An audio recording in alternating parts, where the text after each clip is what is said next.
In a major diplomatic development from the G7 summit in Evian, France, where leaders have thrown their support behind a tentative agreement led by US President Donald Trump aimed at ending the Iran conflict, a deal that is already facing political skepticism back home. At the heart of the agreement is a plan to reopen the strategically vital Strait of Hormuz, a critical global energy choke point, and extend a fragile ceasefire between Iran and its adversaries. The proposal also envisions easing sanctions on Tehran if a final nuclear agreement is reached. French President Emmanuel Macron closed the summit calling it a very good deal, saying G7 allies support it because it could help in a crisis that has destabilized global markets and energy security. According to AFP, Iran would immediately reopen the Strait of Hormuz and regain expanded ability to sell oil, while the United States would work toward lifting both American and United Nations sanctions in a future finalized agreement. The accord is expected to be formally signed in Switzerland later this week, though key questions remain about enforcement and verification. But tensions remain high in the Middle East. The deal also includes provisions for an immediate halt to fighting in Lebanon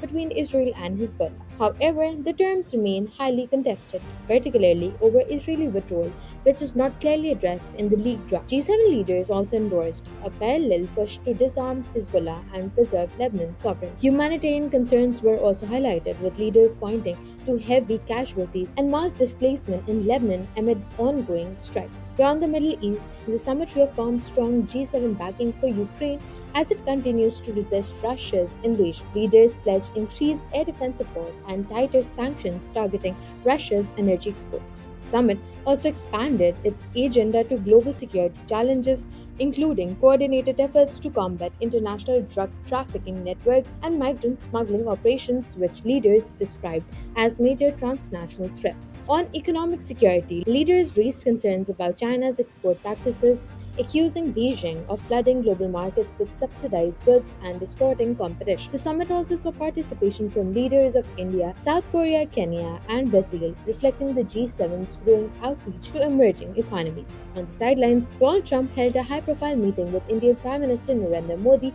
where he signaled that a US-India trade deal is close. The meeting also included unusually personal remarks from Trump, highlighting both the diplomatic warmth and underlying strategic tension. The summit closed with leaders stressing that while the Iran agreement marks a potential breakthrough, significant uncertainty remains, particularly over nuclear verification, regional enforcement, and political opposition within the United States. As leaders depart Evian, the message from the G7 is cautiously optimistic, a fragile step toward de-escalation in the Middle East paired with renewed commitments to Ukraine and global economic stability, but with major challenges still unresolved.